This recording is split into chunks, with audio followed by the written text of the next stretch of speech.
Thank you all for coming. I am Tommy Jo Leisner. I am one of the counselors here. I am responsible for all junior programs. So I'm going to share some of those with you, some college exploration tips, hopefully answer some of those questions that you may have. We are also recording this and we're putting it on the website. If you forget something and you need to reference it, or you can email me. My email's at the very end of the PowerPoint if you have questions after. So first I want to look in your packet that you received. You have a PowerPoint. Then you have a campus visit checklist. So junior year is a lot of times when students and parents start visiting college campuses if they're thinking of going to college. So that's a useful reference to get an idea of what to ask when on campus. Then you have some ACT test dates and information on how to register for the ACT if your student has not done that yet. And then the last page in there, it's front and back. One side is a table that tells information on AP classes versus dual credit classes and gives information on both, because a lot of times parents ask, well, should my students take AP or should they go the dual credit route? That's not really a question that we can answer for you directly. It's more weighing your pros and cons and then you all deciding what is the best path, or maybe it's a mix of both for your student. So that gives you some information. If you have more questions on it, you can ask us.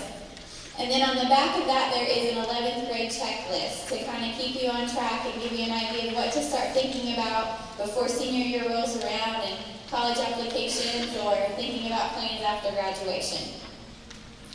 Okay, so on the PowerPoint, you will see my name and then our other two counselors who are helping pass out papers here, Mr. Neil Hayden and Miss Kelly Powers. Okay, the first thing I want to talk about is some of the programs that are available for juniors. So in between junior and senior year and even throughout junior year, there are a lot of enrichment opportunities or opportunities to be on college campuses furthering their learning. And a lot of these programs are free to the student, but there are competitive applications that go along with that. So the first one, and probably the most well-known, would be the Governor Scholars Program. This is a 5-week enrichment program, and it's held on 3 different campuses in Kentucky. It is very competitive to apply, and the number of students that we get to send on to the state level depends on how many juniors are in the class. There's a formula, and then central office tells us how many we're allowed to send. Whenever they go to GSP, they get to pick a focus group to learn more about, like psychology or engineering, and then they also have a general studies group, so they get to meet with 2 different groups of kids and make friends from across Kentucky. That's probably one of the biggest draws to the Governor Scholars Program, is the opportunity to be with like-minded students and to make friends that they might even keep as they go to college. So on your packet at the top is the website for GSP. Right now it has information about last year's application. This year it sounds like it's going to sound very similar, maybe a few changes with the essays, but overall the guidelines are about the same. Some of the rating scales are going to be a little bit different this year. I look for information to be posted about that in mid-September, and then the application to go live the end of September. And then here at Davis County, since we have so many students that are interested, I will have a meeting that is advertised either on the parent daily email, on the news, and we also have a remind group now. Last year we did that before school to give students an opportunity to get here and then go to their college class or go to classes here without interrupting their schedule. So look for that. If your student is interested in GSP, we'll have more information about that to come, or you can go ahead and start looking at the website. Some other junior enrichment programs. There is Governor School for the Arts. So this is very similar to GSP. This is for students that are interested in the arts. So you can see there are 9 different disciplines. If any of these appeal to your student, they might consider applying for one of these programs. one of our art teachers actually went to GSA, Governor School for the Arts. So he is a great reference if your student wants to talk to him and get information about his experience there, and he's definitely for advocating it. One difference is it's a 3-week program where GSP is a 5-week program, and the application process looks a little different. So they have to audition or they have to submit a piece of art to be rated by GSA's judges. We don't have any committee here that we form to send on to the state level. They do all of the application and selecting and that kind of thing and decide how many. Then underneath that is Governor School for Entrepreneurs. So it's the same concept, only it's for students who are interested in business and if they have a business idea. So they can apply as a team, or they can apply as an individual with an idea, or as an individual who wants to join a team. That one is also 3 weeks, and their selection process is about the same as GSA. They have to do like a video and put it on YouTube and then submit it to be evaluated by their judges. Both of those websites are listed on there if you want more information about either one. And then you also see the deadlines. So for GSP, for the first one, there's a December deadline, December 1st deadline here, and they get submitted to me. And then we have a committee that scores them and then sends them on to the state level. For these two programs, they're submitted directly on the website, one in October. Well, actually one opens in October, and the other one opens in November, and they're due around January. And then the websites are listed there. If your student is not selected for GSP but still wants to do an enrichment program, or maybe they don't want to go the full time that GSP is, which is 5 weeks, maybe they want a shorter program to kind of get their feet wet. Commonwealth Honors Academy on Murray's campus is a great option. It's a similar concept where they have a focus group and then they have a general studies group, but it is shorter. And their application is not due until February or March in the spring. So they'll already know about GSP before this application is due. Then Kentucky Wesleyan Scholars Academy, that's the same concept as well. That's only 1 week. And it's on Kentucky Wesleyan's campus. And then the last one there, this is a new one that a couple students went to last year, and they said they really, really, really liked it, was the U of L McConnell Scholars Academy. And it's only a couple days, but it's more leadership building, and they get to learn a little bit more about American citizenship and that kind of thing. Some other opportunities, these will be advertised throughout the year, all of these will. Washington Youth Tour, Kenergy has sponsored in the past, and it was a simple application, and then it had an essay on there, and they selected the students. But they sent them to Washington, D.C. for a week, and they sent them to Frankfurt for a couple days to learn about our nation and learn about our capital. And our students had a really great experience with both of those. And then the last one there is the Henry Clay Center for Statesmanship. Same thing if they're interested in government or learning more about legislature and how that works. This is another great opportunity for juniors. I also had lots of students last year ask me to do recommendations for other programs. Like one was an engineering program at Purdue. We've had some go to UK for a medicine program during the fall or summer, an enrichment program. So if you find something that your student is interested in, I don't mind doing a counselor recommendation or whatever we need to do to help get them there. And it might be another opportunity to advertise for our students, for the other students that may be interested. Letters of recommendation. A lot of these programs they ask for letters of recommendation from either a teacher or a counselor or a community member. These are just some tips about submitting letters of recommendation to have your student do those early, at least 2 to 3 weeks in advance, maybe even a month in advance, to make sure that you get a concise, well thought out letter that's personalized for your student. Also, after they get the letter back or they get the letter sent, have them write a thank you note. It's always nice to send a thank you note with that. You can tell between which letters are personalized and which letters are not personalized. So it always helps when writing a letter of recommendation to have your student give a list of activities they've been involved in, honors they've received, volunteer work that they've done, and kind of what makes them unique to include in that letter. All right, PSAT and National Merit. So PSAT is October 24th. I think I put, October 24th. For juniors, juniors have the chance to be entered into the National Merit Scholarship Competition. This is the only route, by taking this exam, this is the only route into that competition. So you may have heard of it before. It's pretty prestigious. If they make it to semifinalists and then finalists, then they will get scholarships from that program. So that's a great way to get entered. It's $16. It's a lot cheaper than like the ACT or SAT. We can also use these scores when submitting applications for GSP or some of those other enrichment programs. They'll take these scores. So if your student is considering one of those and they already have an ACT score, this works as a great backup. Maybe they'll get more points on their rating scale with this. We are not collecting money yet for this.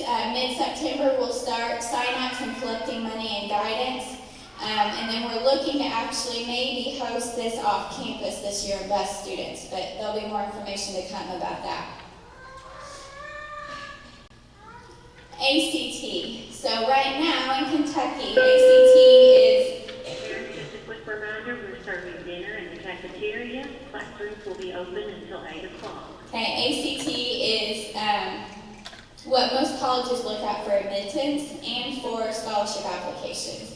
So in the past, juniors have gotten a free ACT, all juniors in the state of Kentucky. That was one of our accountability assessments, and that was in March. However, this year the state does not know if they still want to do that or if they would like to do another exam. So it's always great to go ahead and have your student take the ACT, maybe in the fall, so that they have a benchmark and then they can improve in the spring. They can take it up to, I think it's 12 times. They can take it numerous times. There is a cost associated with it, and if that's something that may be financially a burden, let us know. We can see what we can do to help as far as that goes. Now, in the past, these have been the benchmark scores to be college and career ready for our school and for the state of Kentucky. We don't know if these are still going to exist, but they're still great guidelines to try and be at these scores or above these scores, especially if you're thinking college or doing dual credit classes or AP, anything like that. Here are some other ACT dates, and then you also have that handout in there that has information on how to register if your student has not done that, and it has a bigger table of the dates on there. ACT is important for a lot of reasons. One, to get any of these opportunities to do dual credit or to get into college, this is kind of one of the starting points. So this is why we push students trying to start thinking about taking the ACT, trying to increase their score so that they can get to where they want after graduation. Okay, college exploration. So as I said earlier, junior year is a lot of times whenever students and their families start traveling to visit colleges. So you can see I put the questions in there. You can ask representatives. They are allowed to take 3 college days, junior or senior year. They just cannot be in the same semester. And they have to be pre-approved by Ms. Judd, our attendance secretary, and Mr. Blue, one of our assistant principals. So they can go visit. Also during breaks. So spring break, Christmas break, fall break, summer break, those are great opportunities to go as well to visit. I kind of think going during the school day, whenever that college is actually having class, gives you a better picture if your child is serious about attending there, to get a true feel for the campus and see if they can really picture themselves being there. There are a couple of college search engines there. There are several search engines, but those are 2 that I've used before. Kia.com is where your student can check their keys money. if they need help with that, just let us know. Also, to look at colleges, Mr. Pippin does Kids on Campus. So students have taken a survey a couple weeks ago, and they told us where they might be thinking of attending, if they're thinking college, or if they're thinking military, or if they're thinking work. So he pulls from that list when arranging Kids on Campus trips. If they say they're interested in WKU, then he's going to pull those students first to go visit WKU. If he doesn't have enough of his buses filled, then he opens it up to any student that thinks that they might want to attend there, even if they didn't indicate it on their form. So keep an eye out for that. It's on the announcements. He often goes on the school news. If your student is interested in visiting as a group, different campuses, it's a great way to kind of preview. Then something new this year, we've always done the junior college fair, where we bring colleges here and students get to walk around and meet with individual representatives and get information about each college. This year we're doing that along with another event called Close the Deal. Close the Deal looks a little different. We're going to implement some real life skills that they'll need when they graduate. One thing we were throwing around was how to tie a tie, okay? So they're going to be together in March, but that's another great way for them to get in face-to-face contact and ask questions for those college representatives. Okay, dual credit courses. Some of your students, or a lot of your students, might even be taking dual credit courses right now. This is a great way to get college credit and get high school credit both at the same time. So we kind of partner and work together. We work really closely with OCTC for this. In order to get into a dual credit class, we first have to have that ACT score. So that's why it's so important if your student is thinking about maybe getting some college credit to take that ACT first. There is a cost associated with it. It's about 1/3 of the cost as it would be for your student to take a class after graduation, like a traditional college class. Right now it's $169 a class, and it's through OCTC. And then those classes transfer wherever they're wanting to go, as long as it's a state school in Kentucky. If you have other questions about dual credit or how that looks or how we can fit their schedule right to count for credit here and credit at the college, just contact Mr. Pippin, our college and career readiness coach, or any of the guidance counselors, and we can help walk you through that process. AP courses. So I told you in your folder there was a table that had dual credit versus AP. So there are pros and cons to both. It kind of depends on your family dynamics, on your student, on their responsibleness, I guess you would say too, on the cost, what you want to do as far as those, or you could do a mixture of both. So AP, they have potential to get college credit if they get a 3, 4, or 5. Now, as far as transferring, it depends on the college, what they want to accept as far as credit. So some colleges might accept just a 4 or 5, some might accept a 3, 4, or 5. It depends on each individual college. But it is a way for students to earn college credit and be challenged to help prepare them when they get to college to do well. There is a cost with it. I think last year it was $93. It might go up $1 this year. But then if they get a 3, 4, or 5 on an AP exam, then they get that money reimbursed to them, or they have in the past gotten it reimbursed to them, and then we had a little ice cream party for them. Same thing. Same for the dual credit. If you get an A or B in the dual credit, you get $93 back. Just on an AB, so we're trying to keep those an equal balance there. So keep that in mind. AB 3, 4, 5, you get reimbursed the money. College classes, you get A or B, you get $93 back. So the college class is actually $60 rather than $160 or $70. I'm not really good at that. Plus, something else I didn't mention with dual credit, if your student isn't a college class this year and it's maybe one of their first college classes, the Kentucky Dual Credit Scholarship, it covers 2 college classes throughout high school. So they may take a class this year and a class next year, or 2 classes this year so it covers the tuition for those classes. And the application for that, actually, I think is live right now or towards the end of this month. Mr. Pippin is in charge of that. So if they're in a class right now, you might want to email him and find out, or look at the daily email, find out when that application is live. That's on the kia.com website is how they apply for that.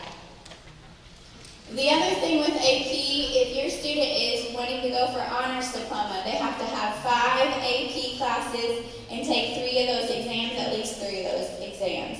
And then they also have to have 3 years of foreign language.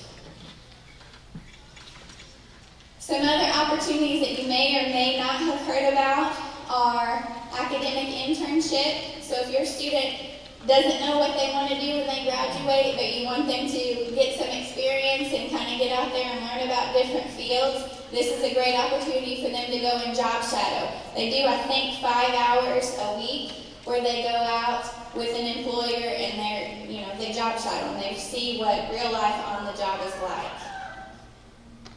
Another one, 2 other ones we have are co-op classes. So we have an agriculture co-op and then we have a business co-op. And this is for students that have jobs.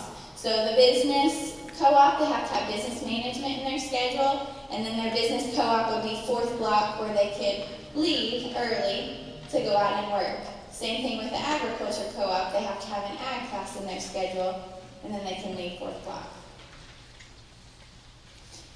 All right, so here's the end. You see each of our email addresses. Mr. Pippin is the one at the bottom.